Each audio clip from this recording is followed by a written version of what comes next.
नमस्कार दोस्तों। तो नॉर्मलाइजेशन की जो बाढ़ है वो राजस्थान में भी आ चुकी है। वैसे तो ये सूखा प्रदेश है लेकिन यहाँ पर कुछ भी कभी भी हो सकता है। देखिए, बात ऐसी है कि नॉर्मलाइजेशन के बहुत सारे लोग पक्ष में भी है और विपक्ष में भी। यहाँ तक कि उनमें से ऐसे बहुत सारे लोग हैं जिनको ये भी मालूम नहीं कि नॉर्मलाइजेशन होता क्या है, स्टैंडर्ड डेविएशन मेथड क्या होता है, मीन मोड मीडियम यहाँ पर कैसे काम करता है। इन सब चीज़ों के बारे में आज इस वीडियो में डिटेल में देखेंगे। तो वीडियो थोड़ी लंबी होगी। खैर, समय हमारे पास बहुत है कि रिजल्ट, क्योंकि स्किल टेस्ट तो लग चुका है। और इस वीडियो के एंड में ये भी जानेंगे कि जो RSMSB स्टेनोग्राफर की वैकेंसी है जिसको 4 साल होने वाले हैं, उसके जो स्किल टेस्ट में अगर नॉर्मलाइजेशन किया गया, स्टैंडर्ड डेविएशन मेथड अगर लगाया गया, तो ये प्रॉफिटेबल होगा या लॉसफुल होगा, इस बारे में भी इस वीडियो में जानेंगे। चलिए, रिटर्न को तो हम समझ लेते हैं कि नॉर्मलाइजेशन कैसे होता है, लेकिन स्किल में क्या ये अपनी भूमिका निभाएगा, इस वीडियो में हम इस बारे में डिटेल में समझेंगे। तो दोस्तों, इससे पहले थोड़ी सी ब्रीफ जानकारी हमें होनी चाहिए नॉर्मलाइजेशन के बारे में। नॉर्मलाइजेशन को मूल रूप से हिंदी में सामान्यकरण कहा जाता है, परंतु ये कहानी है स्टैंडर्ड डेविएशन मेथड की।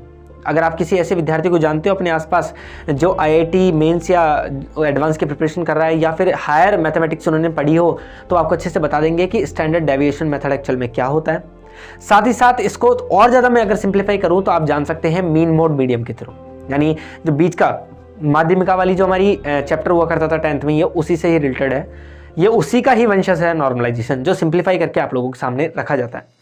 देखिए, ये कहानी कुछ और नहीं है नॉर्मलाइजेशन की, बस आप इतना समझ लीजिए। डिटेल में अगर आप जानना चाहते हैं इस बारे में, तो मैंने डिस्क्रिप्शन में लिंक दिया है एग्जामपुर चैनल का, जिन्होंने इस बारे में डिटेल में बताया है।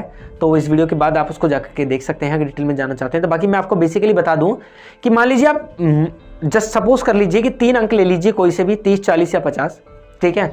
और अब देखिए, इसमें मिडिल अंक है 40। आप चाहें तो और भी अंक ले सकते हैं, ज़्यादा भी ले सकते हैं, कोई दिक्कत नहीं है, ठीक है। 40, तो 30 और 40 में 10 का डिफरेंस है और 40 और 50 में 10 का डिफरेंस है। अगर इन दोनों को सिमिलर करूं, मैं नॉर्मल करूं, एक जगह स्ट्रेट में लाऊं, तो मुझे 50 में से 10 घटाने होंगे और 30 में 10 जोड़ने होंगे, तब ये 40 का आंकड़ा आ जाएगा।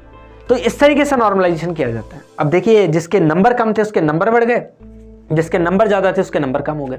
एक्चुअल में नॉर्मलाइजेशन में तो होता ही यही है। लेकिन अब बात समझने वाली बात यह है कि अगर ऐसा स्किलफुल जॉब्स यानी स्टेनोग्राफी, टाइपिंग एक्सेट्रा जैसी जॉब्स में हो, तो ये कितना इंपैक्टफुल रहेगा यहाँ पर आज अब इस वीडियो में हम आगे ये चीज़ समझेंगे। देखिए, स्टैंडर्ड डेविएशन मेथड जो है वो बेसिकली मीन पर काम, मतलब जो मेन बीच का जो ऑब्जेक्ट आता है आपका, मतलब इस तरफ कितने हैं, इस तरफ कितने हैं, और उनके मिडिल में कौन सा डाटा है, मिडिल में कौन सा नंबर है, उस पर डिपेंड करता है, ठीक है। अब मान लीजिए कि आप लोगों ने स्किल दिया जिसके भी अलग अलग तरीके के पेपर के मॉड्यूल थे, अलग अलग लेवल था उनका, टफ, इजी, मॉडरेट, ठीक है। उस हिसाब से आपकी डिक्टेशन थी, उस तरफ से आपका जो स्किल था वो रहा। लेकिन मेरा ये मानना है कि टाइपिंग और स्किल, जो टाइपिंग है आपका स्किल है, जो आपकी स्टेनो आपकी जो स्किल है, वो एक स्किलफुल चीज़ है जिसे आप प्रैक्टिस करके या करते हैं। अगर रिटन एग्जाम की हम बात करें तो रिटन एग्जाम जो होता है वो एक जनरल चीज़ होती है, ठीक है। उसमें आप तुक्के भी मार सकते हैं, तो वहाँ पर नॉर्मलाइजेशन होता है, वो एक अलग बात है, उस बारे में हम डिटेल में बात नहीं करेंगे। लेकिन सपोज कीजिए कि आपके अलग अलग पेपर आए, सुबह इजी पेपर आया, बीच में मॉडरेट आया और लास्ट में टफ पेपर आया, तो ऑब्वियसली बात है कि टफ वालों के मार्क्स कम होंगे और इजी वालों के मार्क्स हाई होंगे, ठीक है। बट स्किलफुल जॉब्स में ऐसा नहीं होता है। देखिए, जिन्होंने अच्छी प्रैक्टिस की है स्टेनो की, उनके लिए मैटर हार्ड आओ या ईजी आओ, उससे डिपेंड नहीं करता। दूसरी बात, RSMSB जो मैटर देती है उन मैटर्स का कोई सेंस नहीं निकलता है। जो ऑफिस में आपके कभी काम नहीं आते इस तरीके के मैटर दिए जाते हैं, जैसे मोबाइल फ़ोन, जैसे आपकी क्रिकेट, इनका कोई सेंस नहीं बनता है यहाँ पर, ठीक है। मोटर बाइक परचेजिंग के जो पार्ट्स वगैरह हैं उनकी थ्योरी, इस बारे में आपको कोई सेंस नहीं बनता। मेरा ही मानना है कि अगर आपको मॉड्यूल दिया जाता है कि जिसे आपके मान लीजिए 75, 85 और 95 नंबर हैं, अगर मैं 3 अंक लूँगा तो 95 वाले स्टूडेंट है, अगर उनको 10 नंबर गिराया जाएगा तो उनका लॉस होगा, क्योंकि 10 नंबर का मतलब है 100 शब्द, ठीक है। 100 शब्द हो गए इसका मतलब। तो अगर उस बंदे को पता होता कि यार यहाँ तो नॉर्मलाइजेशन होना है, तो वो और बेटर करता। सपोज कीजिए कि उसको 100 शब्द छूट मिलती, क्योंकि उसके तो कटने वैसे भी हैं, उसको पता है, तो वो पूरा 100 करके आता। इधर अगर 75 वाले को पता होता, या जो 75 वाले को पता होता कि यार मेरा तो वैसे भी मार्क्स बढ़ने वाले हैं, तो वो 65 पे रह जाता, क्योंकि फिर जो 85 के बीच में है वो और नीचे जाता, या अगर उस तक वो 85 भी रहता तो उसको वैसे भी उठाया जाता। तो स्किल तो रहा ही नहीं यहाँ पर, बिल्कुल भी स्किल का तो कोई सेंस ही नहीं बना कि जिसके 65 है उसको आपने उठा करके 85 दे दिए, जिसके 95 थे उसको उठा करके आपने 85 दे दिए, तो बेचारे का तो स्किल गया ना।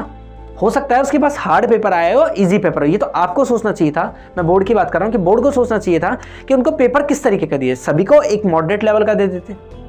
सो जिनके साथ जैसा हो गया, स्किल में अगर नॉर्मलाइजेशन कभी किया गया तो इससे विद्यार्थियों को मात्र नुकसान होगा, क्योंकि किसी एक अंक पर सभी का ही डिसाइड कर पाना लगभग नामुमकिन है। क्योंकि एक अंक के हिसाब से, जैसे मान लीजिए कि मॉडरेट, अगर मेरे इंग्लिश की बात करूं मैं, मॉडरेट मान लीजिए हम लोगों का 65 रहा, अब किसी इंसान के 45 भी आ रहे हैं और किसी के 95 या 85 भी आ रहे हैं। तो अगर वो मॉडरेट करेंगे तो जिसके बच्चे के स्टेनो में मार्क्स कम है, सपोज कीजिए कि उसके रिटर्न में मार्क्स ज़्यादा हैं, तो वो उन दोनों मार्क्स को मिला करके तो हायर आ गया, और उस बंदे के ऑलरेडी रिटर्न में मार्क्स ज़्यादा थे, या सपोज कीजिए उसके रिटर्न में मार्क्स कम थे और उसको और कम दे दिया गया, ठीक है, तो वो तो बिल्कुल कहीं का रहा ही नहीं।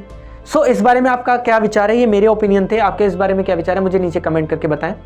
इस वीडियो को लाइक या डिसलाइक उस हिसाब से करें जिस हिसाब से आपका माइंड कहता हो, आपकी माइंड कंसेप्ट इस बारे में कहती हो। आगे की क्लासेस के लिए स्टेनोलॉजी को सब्सक्राइब करना ना भूलें, क्योंकि यहाँ पर और भी इंपॉर्टेंट चीज़ें और इस तरीके की वीडियोस मिलते रहेंगे।